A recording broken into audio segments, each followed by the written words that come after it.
Rahasia. Pagi menyingsing, mentari bersinar melewati jendela, sebuah ruangan yang gelap, seorang pria yang baru saja bangun dari tidur pendeknya. Iya, itu Ian sejak kembali dari taman, ia menyibukkan dirinya dengan mengerjakan berkas-berkas yang menumpuk di atas mejanya. Dia baru tidur tepat ketika pukul 3 pagi. Dengan wajah yang kusut, Ian melangkah ke ruang pribadinya untuk membersihkan diri.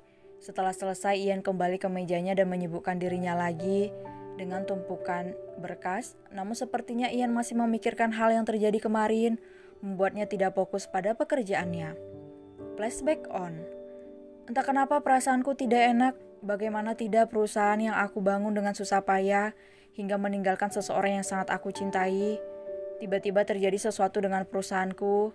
Seseorang sedang meretas data perusahaanku dan aku tidak bisa membiarkannya. Aku berusaha mempertahankan hingga sebuah email muncul di layar komputer yang aku gunakan. Bagaimana rasanya, Paman? Pertanyaan yang aku baca itu selalu terngiang di telingaku dan juga di kepalaku. Siapa Anda? Kutulis dan kukirim pada orang itu. Tidak penting siapa saya. Siapa Anda dan jangan mengancamku. Paman tenang, ini hanya sebuah peringatan untuk Anda. Saya bisa melakukan apapun yang saya mau, Paman.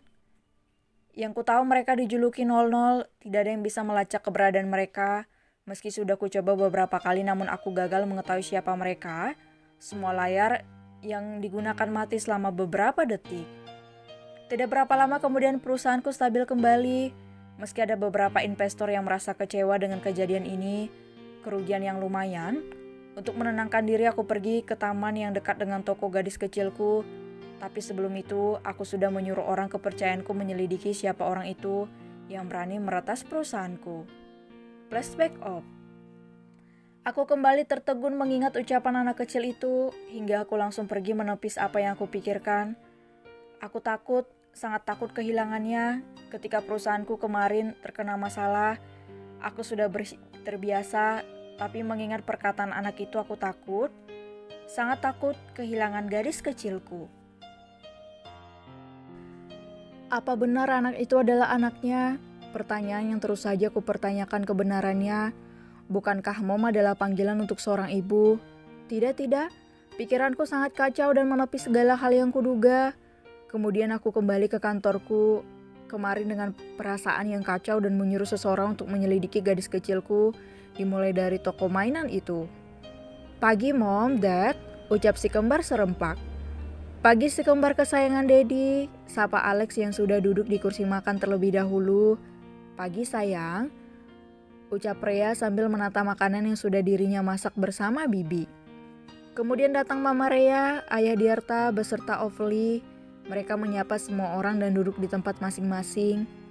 Mereka sarapan dengan tenang hingga selesai, setelah itu semua orang pergi pada kegiatannya sendiri. Ingat pesan Mommy, kata Alex yang mengantar keduanya bersekolah, karena Freya sudah diantar terlebih dahulu ke toko. Freya mengatakan akan ada banyak barang datang hari ini. Tidak boleh nakal selama berada di sekolah, ucap Alex. Dan cari teman yang banyak, timpal Lexa tersenyum sumringah. Hari ini Lexa sangat bersemangat, tidak seperti hari biasanya yang membosankan. Good, ingat, musuh selalu berada dimanapun, jadi kalian harus bisa menempatkan diri kalian di antara mereka. Peringat Alex pelan yang diangguki keduanya, pertanda mengerti maksud sang Dedi. Dad, jangan sampai Mommy tahu tentang kita. Sebelum berjalan masuk ke sekolah karena Alex mengantar si kembar hanya sampai pintu gerbang. Kami belum siap, Dad, sambung Lexa. Tenang boy, girls, Dedi janji tidak dengan izin dari kalian. Ucap Alex menenangkan si kembar. Rahasia ini cukup kita bertiga dan Tuhan dulu yang tahu. Kemudian si kembar melangkah masuk ke dalam sekolah. Setelah melihat keduanya masuk ke dalam kelas, Alex berlalu masuk ke dalam mobil dan melajukannya menuju kantor dengan kecepatan sedang. Hari ini dirinya menyetir sendiri karena berangkat bersama keluarganya. Setelah Sampai di kantor, Alex disambut Arya yang sudah menunggunya sedari tadi. "Pagi, bos," sapa Arya tentunya dengan wajah yang datar. Hanya dijawab dalaman saja oleh Alex. "Bos, saya sudah menyelidiki masalah Bu Bos dan Tuan Lan," ucap Arya. "Kita bicarakan di dalam ruanganku," tita Alex singkat.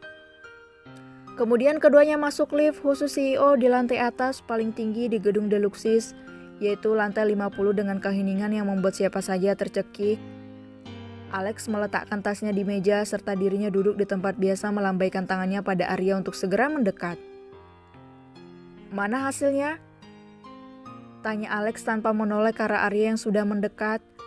"Ini, bos." Tapi ucapan Arya terhenti ketika jari telunjuk Alex mengacung pertanda tidak ingin diteruskan. Arya melihat itu hanya harap-harap cemas, sambil sedikit mengusap keringatnya yang mulai jatuh. "Habislah, bos, kenapa kamu motong ucapanku?" Batin Arya semakin takut, meski wajah datar yang dia tunjukkan di depan sang bos.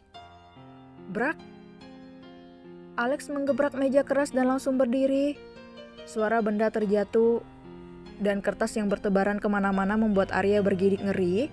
Sejak selesai membaca laporan yang diberikan oleh Arya, Alex kehilangan ketenangan yang biasanya dia ahlinya. Alex membuang semua barang yang berada di atas mejanya kecuali foto pernikahannya bersama pria sang istri tercinta. Beraninya dia ingin pria dariku. Tidak akan aku biarkan. Brak, brak. Semua barang yang berada di ruangan itu berantakan, tak berbentuk termasuk laptop dan barang-barang penting lainnya hancur. Arya tidak berani mencegah karena takut dirinya menjadi sasaran sang bos yang hilang kendali. Bagaimana bisa si bos hilang kendali seperti itu, seperti akan memakan seseorang hidup-hidup, batin Arya. Hanya Bu Bos yang bisa menenangkan si bos. Lebih baik aku telepon sekarang. Iya, sekarang, jika tidak habislah semua barang yang berada di ruangan ini. Batin Arya yang tidak tahan melihat itu semua langsung keluar dari ruangan Alex dan menelpon pria si ibu bos.